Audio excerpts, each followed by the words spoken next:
with the Sharp deck, and we're just about to start taking apart the cassette deck itself, or rather taking out the deck. So I've actually noticed that we have this one here as well, because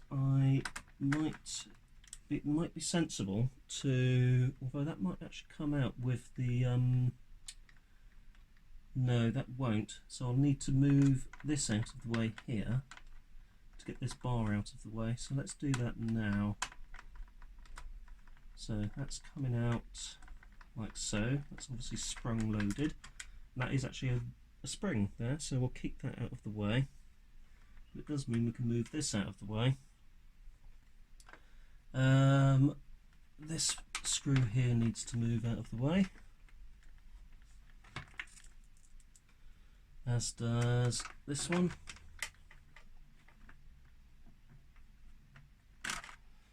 Need to start supporting the deck, I think, because that's going to go at any moment. That's our signal wiring for those audio heads. We've also got this, one of these going to the erase head as well. The two blue ones are for the playback heads, well, playback record heads, although only one of them will be recording.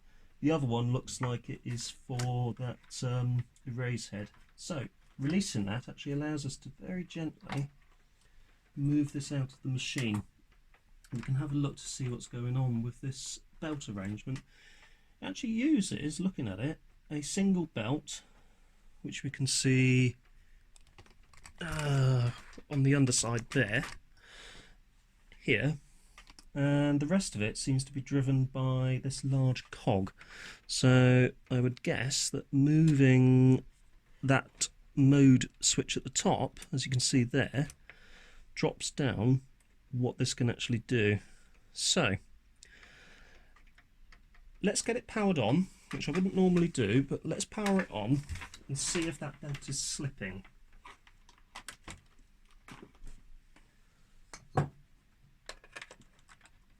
So that is powered on, hopefully. Yep, that's definitely powered on.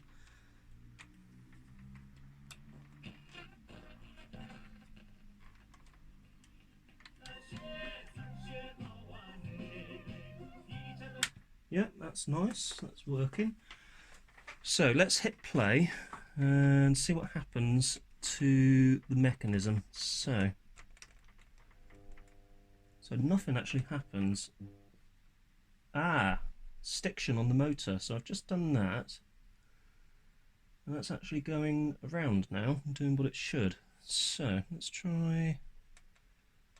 So stop, play again,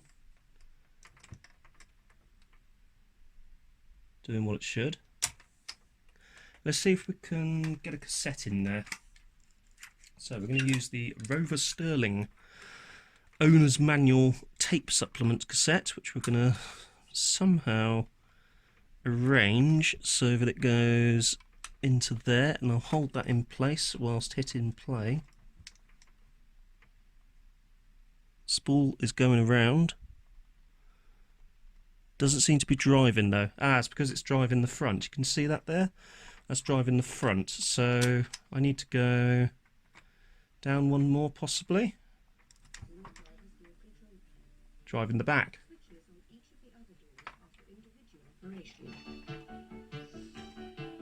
The combined rear It's actually working really well. Isolator switch on the driver's door panel, when moved to the right, prevents the rear passenger windows from being operated from their respective door switch. So let's try rewind. That's rewinding. Or was that fast forwarding? Hang on a minute.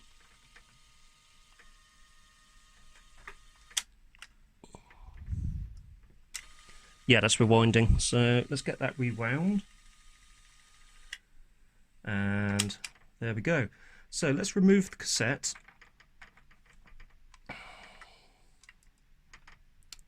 Gently rest the mech back down. And let's put this back together, because it seemed that the motor was sticking for some reason, which is interesting. So let's unplug. Unplugged. And let's put this back in. So we need to go, gently does it, in, or rather under and up and in.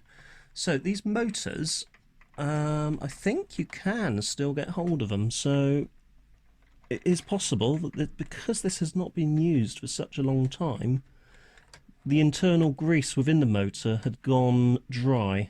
And I've seen it before where, certainly on old hard drives, where the motor grease for the hard drive will go dry, and you can only get the hard drive to kick back into life again if you give it a good whack. And that seems to, in the case of sort of hard drive motors, actually get them working again. They're quite noisy when they do start working, but they start working and they continue working mostly. And I've got a feeling that that is probably the case here. Could probably also do with getting a flat belt to replace this flat belt in there as well. It's probably the original one that the machine left the factory with. What else? And I would say this generally just needs a bit of a gentle service. The rest of it is in superb order. I mean, it looks absolutely fantastic inside. Outside it's looking pretty good as well. There is a little bit of paint missing on these speaker grills, but to correct that I'm probably going to use a bit of satin black paint and spray it into a lid or a little pot, and then just use a small artist brush to touch those up. But the rest of it, it's actually looking pretty good. We have on the top an aux in. I thought we had an aux out as well, but we don't. But I've got other cassette decks that do have that facility. Oh yeah, we've got the headphone socket, which you could sort of arguably use as an aux out. That's the tape deck in. We now need to get the elaborate mode switch thing here back into play. So that will go up into there. That will slide onto there. As you can see, this needs to go, I believe, let's put this back in its top position. Put this onto here.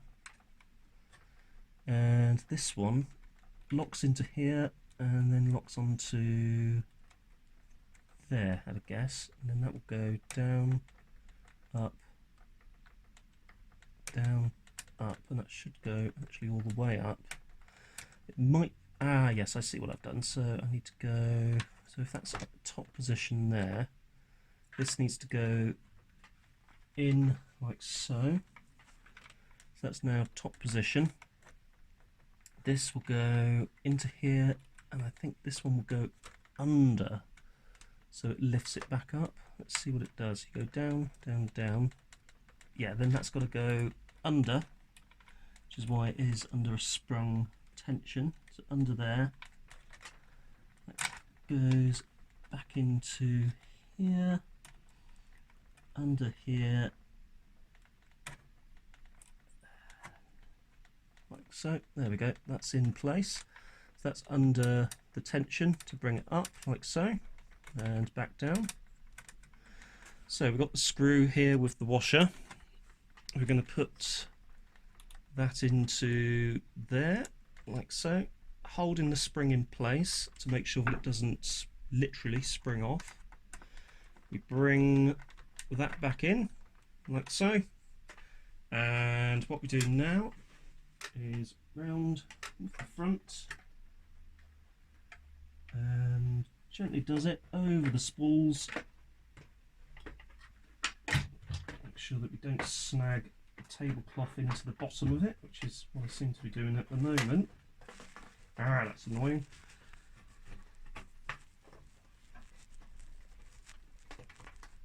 Super annoying, actually. It's gone all the way along. There we go. And there. That should be back in place. So let's make sure that goes in as it should. Hit eject, that ejects. That goes all the way up its travel, down its travel, up its travel, round to the back, over and there, and in with the screw. So we'll do the central tooth first because that should pinch the whole unit together.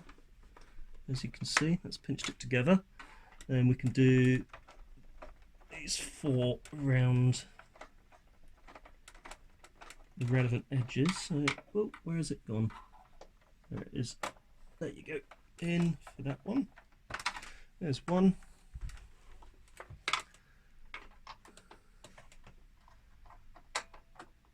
There's 2.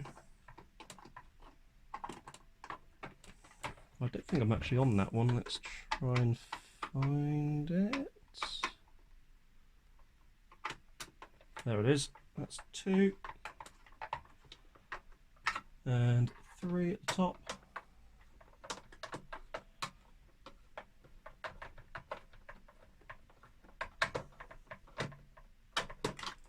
Oh!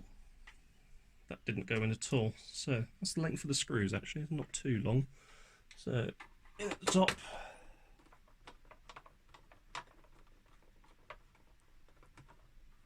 That should be definitely in by now, although it isn't. Let's push that together a bit more, in case it's not making direct contact. Yeah, it's definitely not making contact in there. Let's try this bottom one down here. That one seems okay. Yeah, that one's in. Let's do this one here, right in the centre. And that's in place. Take another look at this one. So we've got there a big bit of fluff in there, so I'm not sure if that was preventing things from going. So we're going to go into here. So that's definitely in there.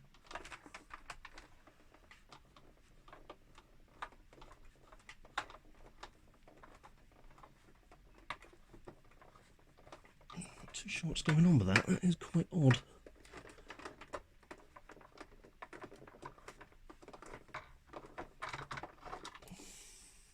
Come back to that one. Right, let's put this cover back on down here. And there we go. Spin them around.